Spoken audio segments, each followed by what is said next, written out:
Alright, YouTube, it's been a while, but I'm back. I figured it's been a while since I uploaded anything, and I figured I'd bring an update video. But truth is, I haven't really done much of anything. But figured I'd start with the car first, show what I've done to it. Because I feel like that's the reason most of you have subbed to this channel is for the car. But truth be told, I haven't done a thing to it since the last update video. It's moved around the yard a couple times, and to get it out of the way for mowing here and there, but other than that, nothing really. I still haven't dialed in timing curve, still haven't put exhaust on it, all the sorts, but maybe I'll get around to it at some point. I don't know. Anyway, I figured, what other updates can I bring since I ain't done anything to this? The truck here, I know a lot of you guys sub because you've straight up told me that you wanted to see a fuel injected LS swap into this truck, and I wanted to do one because the 350. If you remember a couple videos back, I'd started clunk clunk clunk clunk clunk clunk, wasn't idling right, just all sorts of problems with it. Well, come to find out, the 350's fine, not a problem with it. Turns out what it was the flywheel had busted. No, it did, the bolts. I thought the bolts may have came loose, or torque converter bolts came loose. No, it straight up busted. I got underneath it one day. I was going to change the oil just to see what it, just to preserve it, get it going as long as it could. And then I figured while I was under there, I'd check them. Well, then I went to see if I could spin the motor by hand. I know you can't, but I was just underneath it. I didn't feel like getting up. But I was going to see if I could spin it by hand, and then the whole torque converter moved, but the flywheel didn't. So I said, what the hell is up with that? And I got the flywheel somewhere. I can show you that. I think I got it laying over here. Yeah, that 99 was another project that we're still working on. Ain't done much with that either. But yeah, here's the flywheel that came out of the truck. Yeah, straight up busted. And I guess the only thing holding it together was the torque converter to the block. I guess the surface tension was holding it.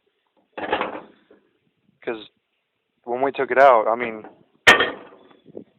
drop the trans, that's what it did. But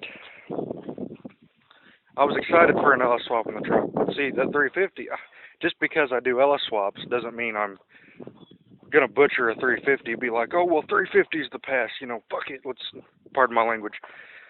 But LS for life, I'm not like that. I like diversity in my projects.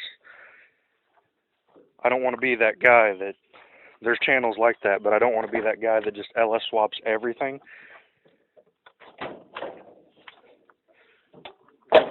So, my apologies, but no LS swap for this truck unless it just magically blows up here soon.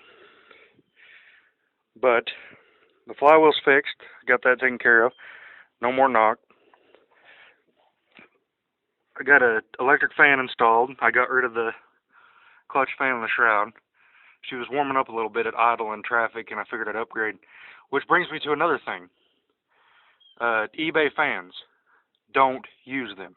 I don't care what kind of rating the manufacturer has, anything of the sort. I bought one that was rated 3,000 CFM. I don't remember how much I paid for it, but I paid a good chunk of change. Like the one on the Malibu, the red one, it was just a $20 fan just to get me by, and I was just going to leave it. But I actually bought a fan for this one, and it just, as soon as I installed it, it just straight up boiled over. So I yanked it.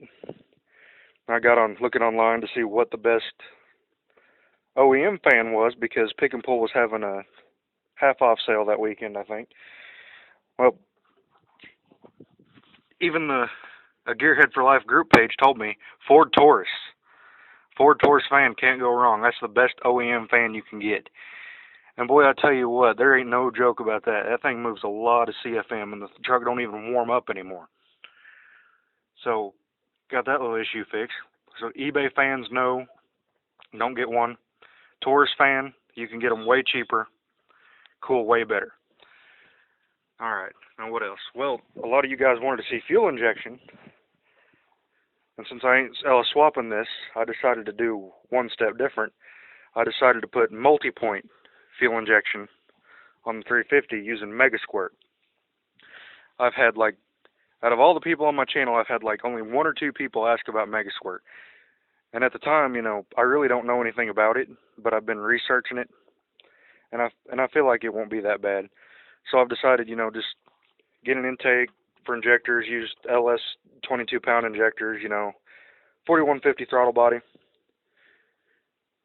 Megasquirt 2 is what I'm thinking about using.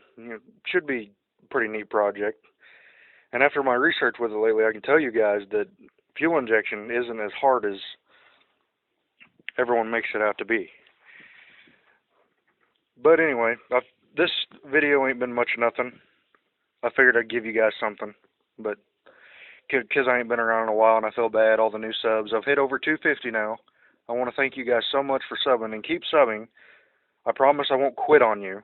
I'll keep bringing out something eventually, but thank you guys for subbing, and figured I'd give a project update, project announcements, where everything's going. I think I got everything in here. Well, I'm gonna get up out of here. I guess I'll catch you guys later.